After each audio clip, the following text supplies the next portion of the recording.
Hi there, welcome to this small video about figures history and next step. So, first disclaimer. First one, I apologize, but this won't be a 3-minute history of figures, so I'm already lying 10 seconds into the video. Second disclaimer, I apologize as well for my French accent that you'll have to suffer through for the entire video. Having said that, let's go. This quick video is meant for you to understand why figures was created in the first place and what's next. So, very awkward talking about yourself, especially to start the video, but it's quite important to understand why figures was created. So, I'm Virgil. I did 12 years in human resources, including 3 years in Criteo, where I was HR director for the tech functions. Then I left for Comet. Comet was a post-Series A startup where I was VP people, so basically HR director for 2 years. And when I was in Comet, I had one big pain point that stuck with me for 2 years, was that I had no compensation benchmark. So I had no source of truth that would tell me this is what on average are being paid like developers, data analysts, financial officer on the startup market in France. No reliable source of truth. So what's the direct consequence of that? It meant that I kept aggregating what I call sheet data. Apologies for the sheet, but it's honestly true. It was like recruiting agencies, surveys, it was free data available. And so you kept aggregating poor data, right? And it doesn't make great data. Aggregating poor data doesn't make it good data. So I also kept asking my HR colleagues in other companies, what do you pay your employees? What do you pay your developers? And so on. So what this meant was endless negotiations. It means with candidates and employees, we were like, okay, so I want to hire you as a data analyst. I'm offering you 50K. And the person would be like, no, I think 50 is below market. 60K is appropriate for this role, right? So I was like, no, it seems like it's 50. Look at the data I have. I asked my friend over this company. She said that she's paying their data analyst 50K. And the person would be like, well, my friend is earning 60K in this company.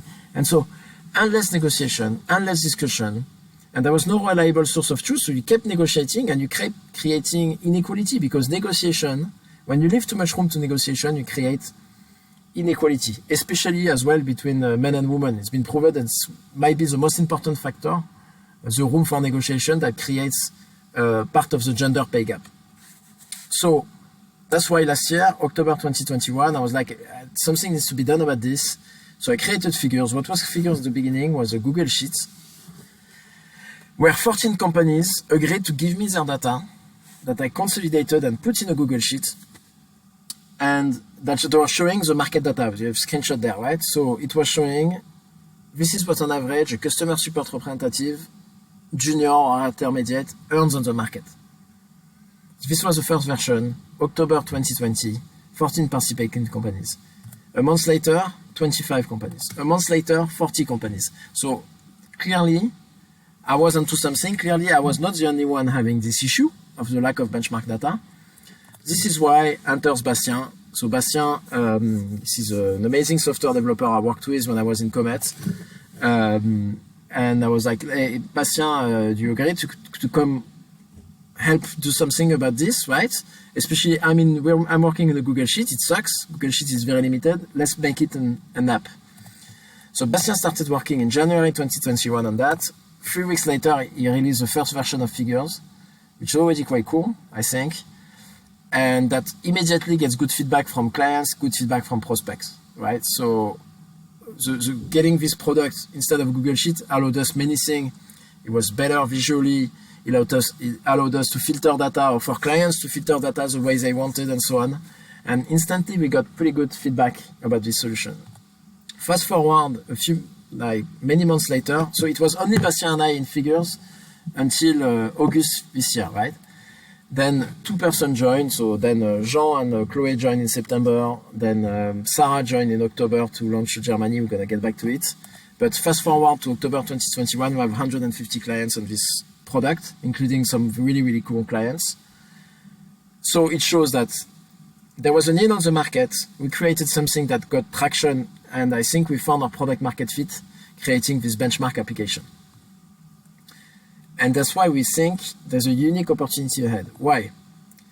Because there's no one in Europe doing this, which is the first part of the plan, right? First objective, we want to do the same thing we're doing in France, that we are not done in France. We think there's many more clients to get. In Europe, we want to be the #1 benchmark provider, compensation benchmark provider in Europe for startup and scale-up. And we've already started with Germany as of today, but we want to move fast to every other location. That's the first objective, which is very go-to-market, sales-driven, get as fast as possible onto everywhere else in Europe and be the #1 player. Second objective, benchmark is just one piece of the puzzle when it comes to compensation. You get market data, okay, but then you create your compensation structure, you create your salary grid, you give access to this compensation data to employees, to managers on their team, then you review every year or every 6 months or every 3 months, you have to review your employees' salaries and so on.